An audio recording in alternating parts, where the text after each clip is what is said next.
بسم اللہ الرحمن الرحیم ادعوا ربکم تضرعا وخفیہ انہ لا يحب المعتدین۔ ذکر بالجہر سے متعلق چند گزارشات عرض کرنی ہے، کیونکہ ذکر بالجہر سے متعلق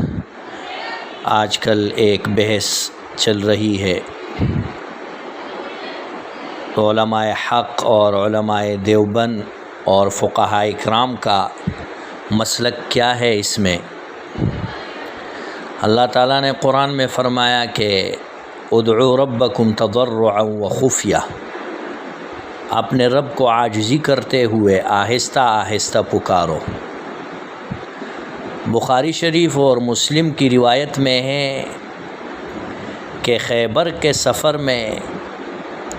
صحابہ اکرام رضوان اللہ تعالی علیہم اجمعین میں سے بعض نے اونچی اونچی آواز میں ذکر کرنا شروع کر دیا، تو آپ صلی اللہ علیہ وسلم نے فرمایا کہ اپنی جانوں پر رحم کرو، لا تدعون اصم ولا غائبا، تم بہرے اور غائب کو نہیں پکار رہے، انکم تدعون سمیعا قریبا، بے شک تم اس ذات کو پکار رہے ہو جو سننے والی ہے اور قریب ہے، وَهُوَ مَعَكُمْ، اور وہ تمہارے ساتھ ہے۔ حدیث کی شرح میں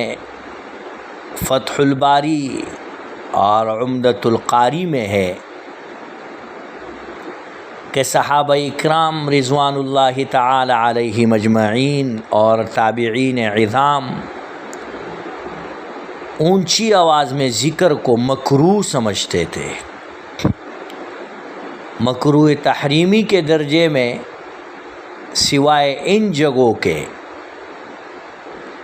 جہاں شریعت نے اجازت دی ہے، مثلاً اذان ہے، یہاں شریعت نے اجازت دی ہے، تکبیر ہے، تلبیہ اللہم لبیک لبیک اللہم لبیک، بڑی عید کے موقع پر عیدگاہ جاتے ہوئے اللہ اکبر لا الہ الا اللہ واللہ اکبر پڑھنا، اور جن نمازوں میں قرات بالجہر ہے اور جن جگہوں میں بلند آواز سے پڑھنے کا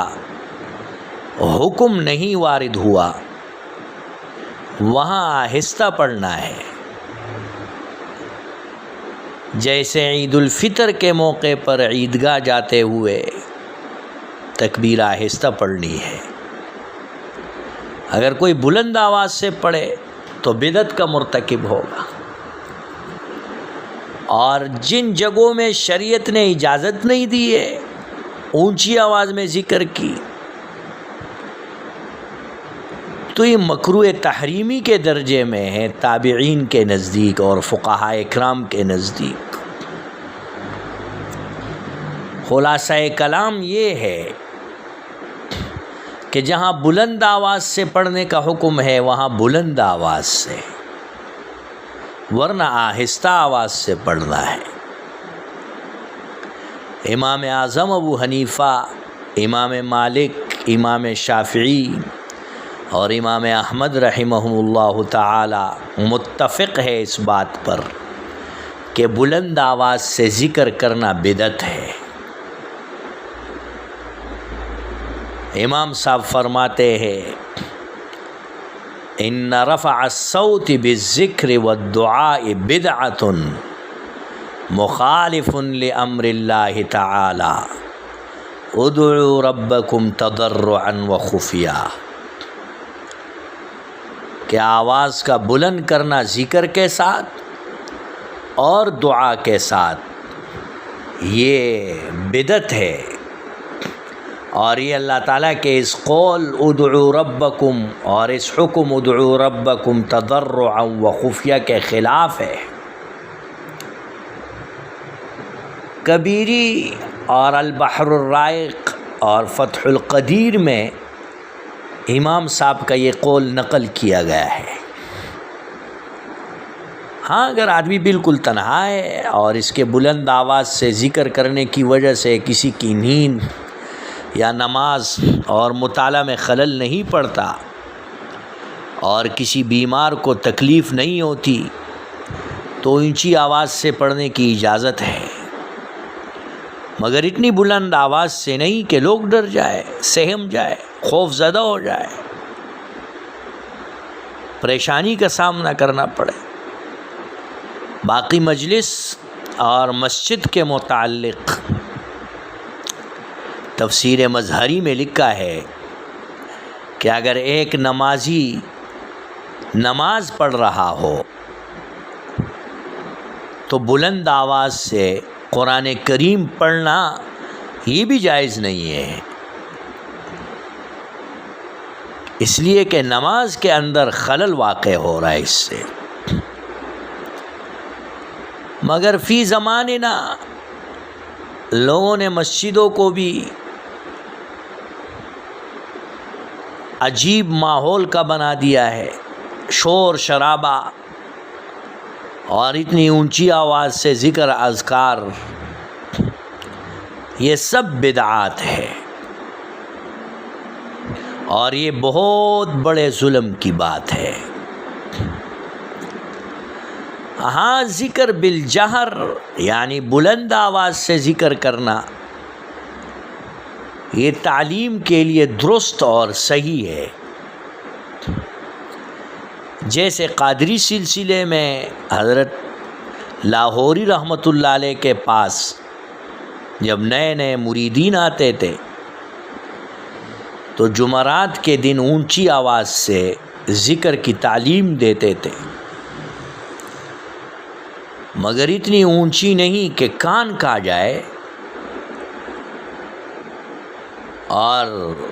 پریشان ہو جائے یا ڈر اور خوف میں مبتلا ہو جائے۔ حدیث پاک میں ہے کہ امام الانبیاء سرور کونین صلی اللہ علیہ وسلم نے فرمایا خیر الذکر الخفی، بہترین ذکر یہ آہستہ ذکر کرنا ہے۔ اور ایک حدیث میں ہے کہ آہستہ ذکر کرنا اونچی آواز میں ذکر کرنے سے 70 درجے زیادہ ہے۔ تو قرآن کریم کا بھی یہی حکم ہے اور حدیث کا بھی اور فقہ حنفی کا بھی اور تمام فقہا کا مسلک بھی یہی ہے کہ بلند آواز سے ذکر کرنا درست نہیں ہے۔ ذکر اس انداز سے کرے کہ اپنے کان سنے۔ اللہ فرماتا ہے انہ لا یحب المعتدین، کہ حد سے تجاوز کرنے والوں کو اللہ پسند نہیں کرتا ہے۔ دیکھو کتنے صاف الفاظ ہیں کہ بلند آواز سے ذکر کرنے والوں سے، شور مچانے والوں سے، فساد برپا کرنے والوں سے، حد سے آگے بڑھنے والوں سے، لمٹ کراس کرنے والوں سے اللہ محبت نہیں کرتا ہے،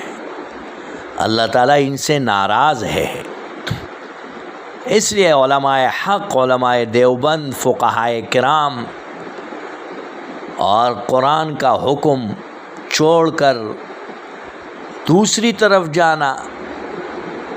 اور ایک دو لوگوں کی رائے پیش کر کے ذکر بالجہر کو ثابت کرنا اور اس سلسلے میں مناظرے کرنا اور شور شرابہ کرنا اور ایک دوسرے کو تنقید کا نشانہ بنانا اور ایک دوسرے پر اعتراضات کرنا انتہائی نامناسب اور اہل حق علماء دیوبند اور اکابر علماء دیوبند کے مسلک سے اور نظریے سے ناخبری، ناواقفیت اور جہالت کی دلیل ہے، کیونکہ علماء حق، علماء دیوبند ذکر بالجہر جہاں شریعت نے کہا ہے اسی کو جائز سمجھتے ہیں، جہاں شریعت نے روکا ہے اس سے علماء حق، علماء دیوبند منع کرتے ہیں۔ اللہ تعالیٰ مسلمانان عالم کو سنت کے مطابق زندگی گزارنے، ذکر، اذکار، تلاوت، توبہ اور استغفار کی توفیق نصیب فرمائے۔ وآخر دعوانا الحمدللہ رب العالمین۔